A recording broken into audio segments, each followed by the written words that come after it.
Nah, ini sebenarnya kunci utamanya di mana? Kunci utamanya ialah di ayahnya Eki, ayahnya korban. Dia seorang polisi. Dia pelapor, ya. Dia melaporkan bahwa ini bukan kecelakaan lalu lintas, tapi tidak pidana. Ternyata ditemukanlah, begitu dia melaporkan, benar, ternyata ada katanya 11 para pelaku. Ya. Nah, kemudian yang lucunya lagi, katanya dia ikut juga di dalam penangkapan itu, padahal dia unitnya narkoba katanya. Nah, ini dugaannya, tapi nanti silakan Propam harus periksa ini. Nah, kemudian yang lucunya lagi nih ya, yang menurut saya nih dari awal saya tanda tanya besar, ternyata di tubuh korban yang namanya Vina ini ditemukan sperma. Bagaimana ditemukan ya seorang yang sudah meninggal di tubuhnya ada sperma, tapi kok nggak dikejar sperma siapa? Padahal korban ada anak dari seorang polisi. Nah, ini dugaan saya nih, kenapa sperma itu tidak dikejar sperma siapa? Jangan-jangan ternyata sperma itu spermanya si Eki.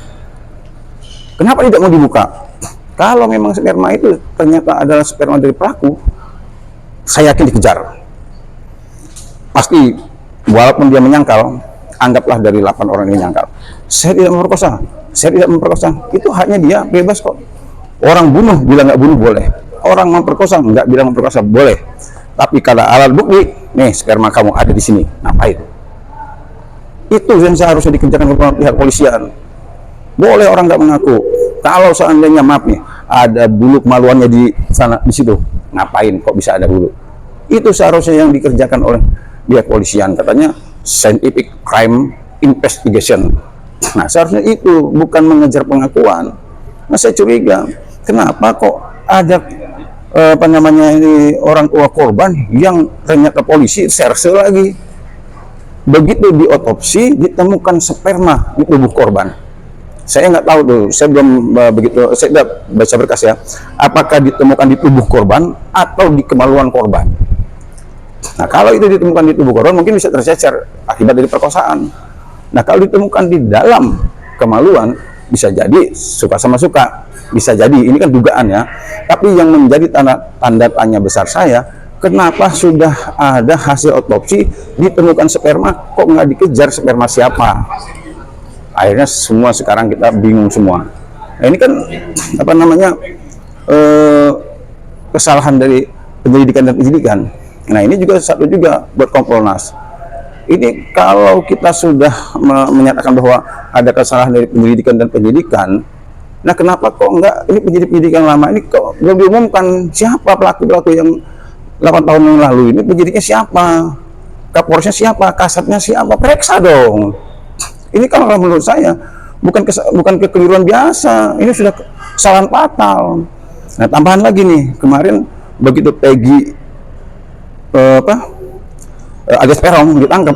Yang sekarang ini Sakat Tatal menyatakan bahwa dia pernah nih, ini kalau benar ternyata Sakat Tatal dan para terpidana lainnya pernah ditunjukkan ketiga DPO ini, dan ternyata ketiga DPO ini bukannya Peggy yang ditangkap sekarang ini, berarti pihak kepolisian bukan hanya melakukan kekeliruan tapi juga melakukan kejahatan, karena dia sudah tahu orangnya mana, nangkap yang lain, ini kejahatan.